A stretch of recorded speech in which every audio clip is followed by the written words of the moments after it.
Eh bien, rebonjour et bienvenue toujours sur l'espace dédié au site mécaniqueuniverselle.net, le site qui essaie de démontrer que l'humanité évolue progressivement vers son ultime perfection. Cette ultime perfection, c'est l'extase, la, la rencontre et la fusion avec le divin, euh, l'état de perfection, d'ultime perfection.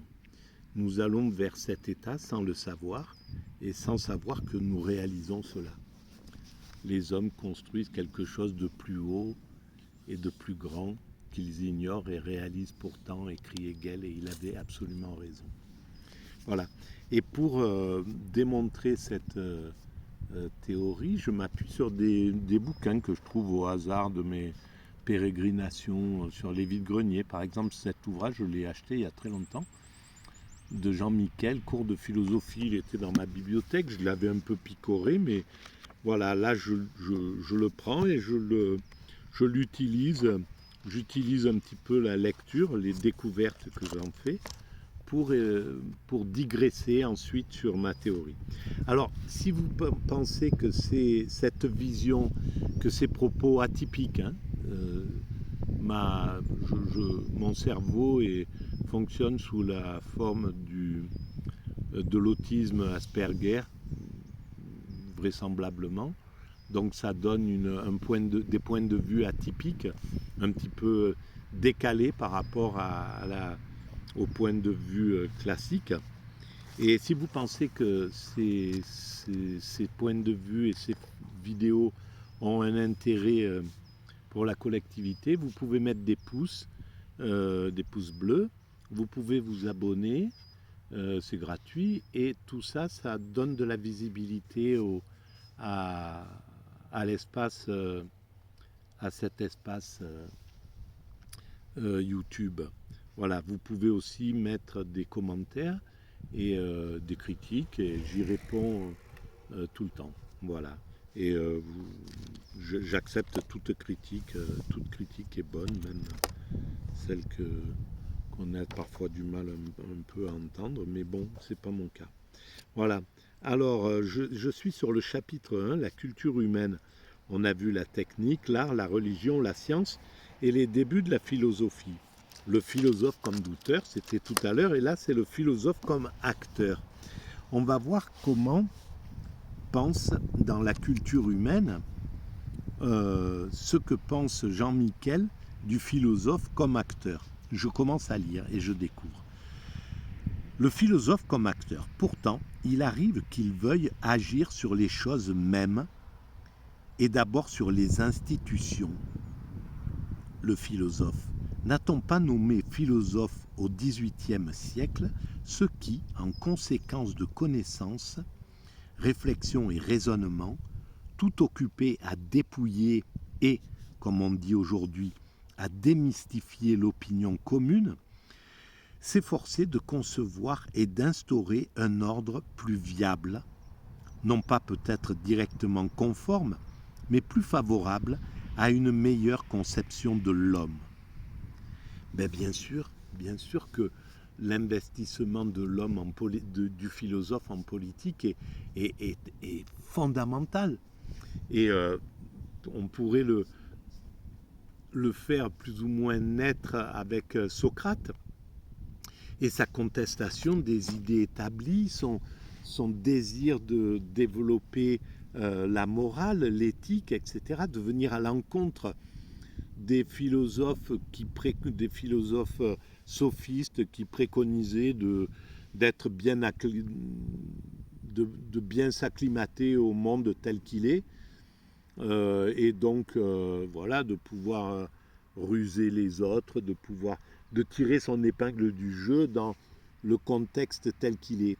Socrate arrive avec une autre philosophie et c'est elle qui l'a emporté. N'en déplaise à des philosophes comme Michel Onfray qui critiquent cette vision morale et préfère à la limite les philosophes bien acclimatés, comme il est d'ailleurs lui-même, bien acclimaté au système, au moment, à l'organisation de la société. Et donc, voilà, ces philosophes à l'époque ne crachaient pas sur la richesse, sur l'aisance, etc. Et c'était l'inverse chez Socrate. Socrate pensait que l'humanité devait travailler sa morale, son éthique, et puis voilà. Et en fait, c'est Socrate qui l'a emporté. C'est Socrate qui a traversé le temps. C'est de Socrate et de Platon donc qui en relève la pensée euh, qui subsiste 2500 ans plus tard. Voilà. Les, les sophistes ont apporté des choses très importantes, mais en fait, l'humanité sait ce qu'elle doit choisir. Et l'humanité choisit toujours, au fond, même quand dans certains moments, on la pousse à aller préférer les sophistes du moment, comme par exemple aujourd'hui, la société met, demande au peuple de ressembler aux sophistes, euh, de préférer Zidane, les footballeurs, les milliardaires, les rappeurs, plutôt que l'abbé Pierre, sœur Emmanuelle ou sœur Teresa, qui étaient les icônes des années 70 par exemple. Et bon, c'est un moment, là nous sommes dans un moment où on va valoriser les Bernard Tapie, les winners, les milliardaires, etc. Mais c'est des tout petits moments par rapport à la grande évolution de l'humanité. Dans l'évolution de l'humanité, celui qui sera le plus moral, celui qui sera le plus généreux, celui qui sera le plus partageur, celui qui sera, ça sera toujours lui qui sera l'icône, qui sera l'horizon de l'humanité, de l'humain. Et le plus malin, même s'il arrive à être un petit peu l'idole du moment, au final, c'est pas lui qui l'emporte. Voilà. L'humanité, elle a un fondement qui est vraiment humaniste. Et ça, c'est le peuple. Et c'est pourquoi la démocratie, on va vers la démocratie, c'est-à-dire la philosophie du peuple. Le peuple préférera toujours sœur Teresa, sœur Emmanuelle, l'abbé Pierre, plutôt que Bernard Tapie et Berlusconi. C'est comme ça. Donc, et c'est pourquoi les hommes politiques et même les oligarques qui sont au pouvoir actuellement, s'ils étaient vraiment démocrates, ben dans leurs médias, sur CNews, sur BFM TV, sur LCI, eh bien, il mettrait en exergue les valeurs du peuple, la solidarité, la fraternité, l'amitié, au lieu de mettre leurs propres valeurs, l'égoïsme, le mépris du plus faible, etc., etc. Voilà. Voilà un petit point de politique. Et donc, voilà, ben, ça fait partie, le philosophe comme acteur politique aussi, et depuis longtemps. Socrate, puis plus tard les Saint-Augustin, puis enfin, tous les grands philosophes ont critiqué le système du moment, quasiment tous. Voilà, ont porté une critique, tout en pour les plus, on pourrait dire les plus éveillés, euh, tout en leur critique était mesurée. Ils comprenaient que le monde fonctionnait comme ça. Ils réclamaient un autre monde. C'est le cas des, des sociétés idéales qui ont été proposées par des philosophes comme, je crois que c'est Bacon, voilà, qui, ont, qui critiquaient le système en place en faisant des sortes de romans où euh, le, on, se, on se retrouvait dans un monde utopique avec, voilà, dans ce monde utopique, le roi était parfait, le roi était, etc., etc. Donc il y avait ces philosophes qui étaient comme ça, puis il y avait les philosophes comme Machiavel qui étaient dans une autre dimension. Et là, c'est pas pour rien que les hommes politiques actuels, depuis le néolibéralisme, ont comme livre de chevet, pour la plupart, Machiavel et compagnie. Voilà. Donc, mais c'est qu'un moment qui va être dépassé.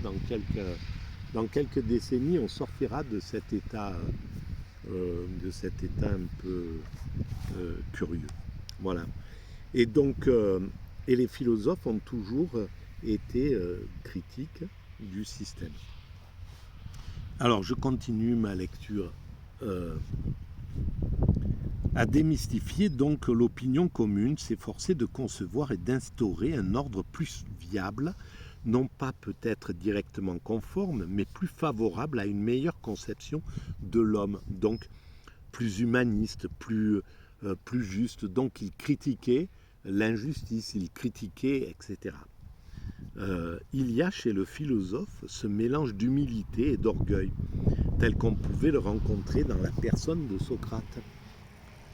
Comprenant, disait-il, pourquoi l'oracle l'avait désigné comme le plus savant des hommes, car, alors que les autres croient savoir et ne savent rien, lui au moins connaît fermement qu'il ne sait rien. Ainsi va le philosophe, tantôt en deçà, tantôt au-delà des préoccupations communes, remettant en cause ce que chacun tient comme assuré, mais non son pouvoir sur autrui. Il a du pouvoir, bien entendu, sur autrui. Car si l'attitude critique peut paraître souvent vaine et sans objet, les circonstances qui défont ce que d'autres circonstances avaient établi rendent enfin tout homme perméable, au moins une fois dans sa vie, à la valeur d'un doute fondamental qui lui dévoile le domaine philosophique. Et alors, il suffit de penser à l'influence qu'a eu Rousseau, l'influence qu'ont eu, mais tous les grands philosophes qu'ont eu les Marx plus tard, les Fourier, les Saint-Simon, tous ces philosophes les Engels, qui ont critiqué les patronats du XXe siècle et qui ont permis justement toute cette révolte. L'influence du philosophe sur la politique est majeure, elle est considérable en réalité.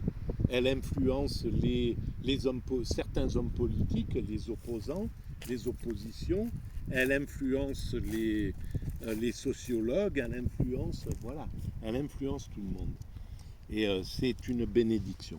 Voilà pour cette vidéo, mes chers amis. Et puis, eh bien, on va peut-être reprendre le vélo et continuer. Je sais pas, peut-être où je continue encore une vidéo. À très bientôt. N'oubliez pas de mettre des pouces, de vous abonner, d'en parler autour de vous, si vous pensez ça normal et nécessaire. Merci.